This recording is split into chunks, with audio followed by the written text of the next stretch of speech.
Bien, bonjour à tous, bienvenue dans notre petit jardin laboratoire. Il est un peu plus de 6 heures ce matin et j'ai décidé de me lever tôt une fois de plus pour vérifier deux choses. La première, l'action de la rosée le matin sur les plantes, et c'est plutôt une bonne surprise, mais également vérifier la présence ou l'absence de grandes quantités de limaces dans ce petit jardin. Et je dois dire que depuis à peu près 8 jours maintenant, nous avons des températures qui excèdent les 20 degrés, plus de 30 degrés dans la serre. Et je dois bien avouer que les limaces sont certainement redescendues un peu en profondeur, ce qui m'arrange bien pour l'instant. Alors je vous montre ce que j'ai réalisé comme petits travaux ce dernier jour. Vous vous souvenez que j'avais ici ma butte Hugel Culture, première version, et j'ai donc décidé de la retransformer et d'en faire un grand lit à salade en ce début de saison. Alors il est un petit peu tôt, je prends quelques risques, mais voilà, j'essaye de maîtriser les risques. J'ai donc installé une sorte de voilage pour les protéger des fortes chaleurs de fin de journée. Et vous voyez que pour conserver un maximum d'humidité, j'y ai placé de la paille tout autour, ainsi que des copeaux de bois, de manière à tenter à la fois de freiner l'avancée des limaces, mais également de conserver un maximum d'humidité au sol. C'est-à-dire que pour l'instant, la reprise est plutôt satisfaisante. Elles ont été mises en... Ce sont mes propres semis, ils ont été mis en terre avant-hier. Dans ce bac-ci, d'autres salades, type grenobloise, accompagnées de petits oignons verts. Mais vous voyez que là, la reprise est très satisfaisante. Ici, nous sommes uniquement dans du broyat, alors que là, nous sommes dans cette bonne terre qui a été transformée par les larves de hanneton, mais également par les vers de terre, ainsi que l'ensemble de la pédofaune et de la mésofaune. Et je veux dire que pour l'instant, c'est plutôt satisfaisant. Alors, je ne vais pas vous tenir longtemps ce matin. Vous voyez que les signes de sécheresse sont présents. Les oignons se mettent à souffrir. Alors, j'ai installé le tuyau. Je crois que je vais lancer un petit arrosage ce matin. Cette grande butte bateau, vous vous souvenez, je m'aperçois qu'elle a quelques failles et en même temps quelques avantages. C'est ainsi que je suis en train de procéder à son démontage. Je vais récupérer la terre à l'intérieur qui est magnifique, qui a été transformée également par les larves de hanneton que j'ai en très très grande quantité. J'ai rempli la moitié d'un seau de 10 litres hier après-midi. Et donc je vais, plutôt que de l'utiliser comme un désavantage, enfin de constater que c'est un réel désavantage, je vais plutôt transformer cette terre magnifique et réaliser mes planches, ce que j'ai déjà commencé à faire hier, puisque j'ai mis mes dernières pommes de terre en terre, avec la méthode que je vous ai expliquée la dernière fois. Et j'ai également, ici j'ai mis 3 lignes de pommes de terre sur votre gauche, et à droite, et j'y ai mis 3 lignes de haricots Ferrari, variété Ferrari, qui sont des extra fins et qui sont, à mes yeux, sans doute, font partie des meilleurs haricots, en tous les cas, à mon goût. Alors je vais vous montrer également quelques salades pour vous montrer que dans les bacs, sans arrosage, toujours, donc ici l'humidité est constante grâce à la hauteur de ces bacs sans doute. Et vous voyez que les traces de sécheresse commencent à s'exprimer. Et pour l'instant, je dois dire que voilà, les salades sont plutôt en bonne voie. De même que celles-ci. Donc celles-ci sont dans du fumier de cheval desséché, mais j'ai arrosé au moment de la plantation, alors qu'ici nous ne sommes que dans du broyat. Et donc j'ai laissé quelques radis, quelques navets pardon, et un petit peu de mâche. Voilà, pour l'instant c'est plutôt satisfaisant. Nous avons collecté hier soir Oh,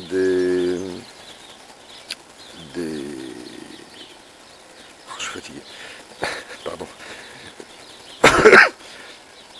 J'ai ramassé hier en fin de journée des épinards et nous nous sommes régalés. Alors il y a des signes de sécheresse sur les petits oignons. Bon ben, on va faire avec. Alors je vais vous montrer. Donc j'ai installé les dernières lignes de pommes de terre. Ça, ce sont mes pommes de terre que j'ai gardées l'année dernière. C'est la variété gourmandine. Alors je vous présente la fraiserie puisque j'ai reçu finalement les fraisiers de Michel. Je veux dire que pour l'instant je suis très satisfait. Je suis quand même plutôt surpris de la technique que j'essaye de mettre en place, mettre en œuvre, hein, grâce à ce film micro-ondable. Eh bien, je veux dire qu'il y a une forte combustion. J'ai aperçu hier qu'il y avait plus de 35 degrés dans les ballots, en mesurant la température avec un thermomètre. Et les fleurs, je les ai placées hier matin, hier après-midi, hier soir, et ce matin, je constate leur reprise. Certaines même ont commencé à fleurir. Vous voyez ? Voilà, puis la couche de broyat, évidemment, retient une grande partie de l'humidité.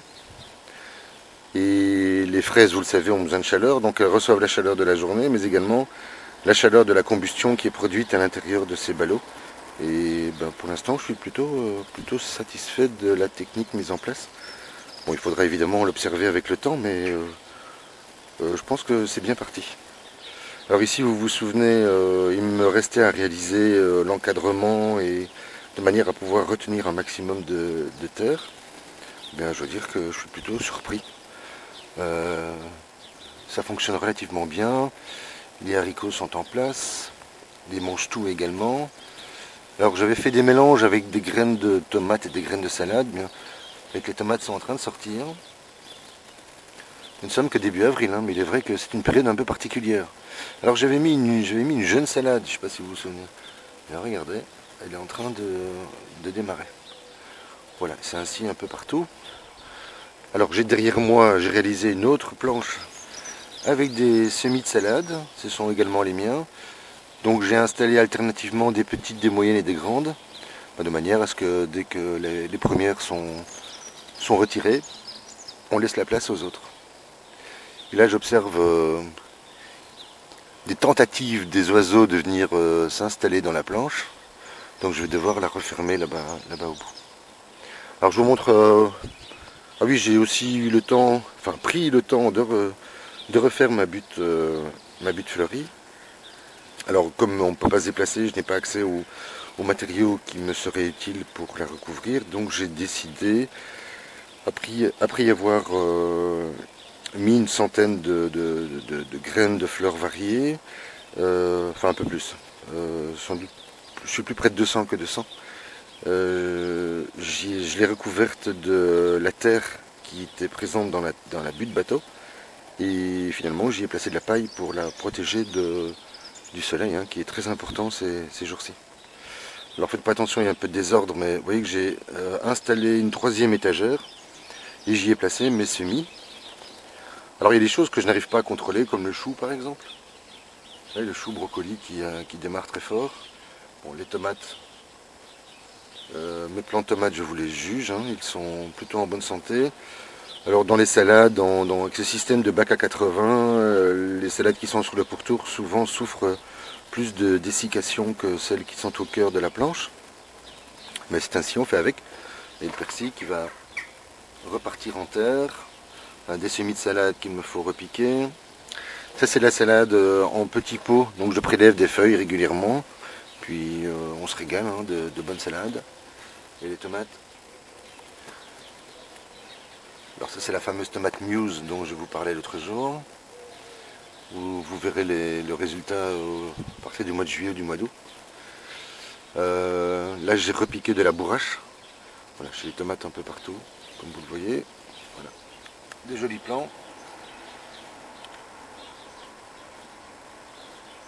Voilà, je suis relativement satisfait. Alors pourquoi les mettre ici? Parce qu'il y a de très grandes températures dans la serre en journée. Plus de 30 degrés. Et ça leur permet de s'adapter dans une phase intermédiaire avant de partir directement dans le jardin. Elles sont ici en stand-by. Alors je ne pensais pas vous montrer la serre, mais bon, faites pas attention, il y a beaucoup de désordre. Donc, vous voyez les semis, hein, sont semis de salade que je vais devoir repiquer. Là j'ai trouvé du gingembre. Alors je vais faire un test cette année-ci. Je ne sais pas si ça fonctionnera. Là, j'ai la Cosmos qui a décollé, hein. Elle ne demande qu'à aller en terre. Alors les fraises que m'a remis Michel, eh bien j'en ai fait des bacs. J'en ai deux. J'avais récupéré ça sur le bord de la route il y a quelques mois. Et l'idée c'est de voir comment elles se comportent en serre. Donc c'est la même variété. Donc j'ai placé plus de la moitié à l'extérieur et un peu moins de l'autre moitié ici à l'intérieur, dans deux grands bacs. Alors c'est ce qui me reste de bourrache. Voilà les tomates. Voici donc ces fraises. Oui, j'ai encore du repiquage à faire, hein. Alors le basilic dont je suis fier. Alors, première année que je l'ai réussi, vous voyez, avec un arrosage par capillarité. Hein, évitez d'arroser par le haut puisque vous allez noircir vos feuilles. Alors il y a encore quelques ratages ici. Je me demande si c'est pas lié aux températures de germination des plants. Alors, voici encore quelques tomates. Bon, je vous montre pas le haut, mais tout est rempli. Voici encore quelques tomates. Ça, ce sont les petits poivrons Marconi.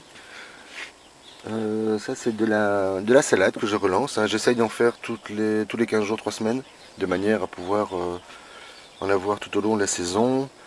Là-bas, j'ai encore des tagettes que je vais devoir repiquer. Mais les salades se passent bien, hein. Les tomates, pardon. Alors, il y a une odeur, c'est difficilement communicable, mais je vous assure que on a déjà l'impression d'être en plein été dans une serre à tomates.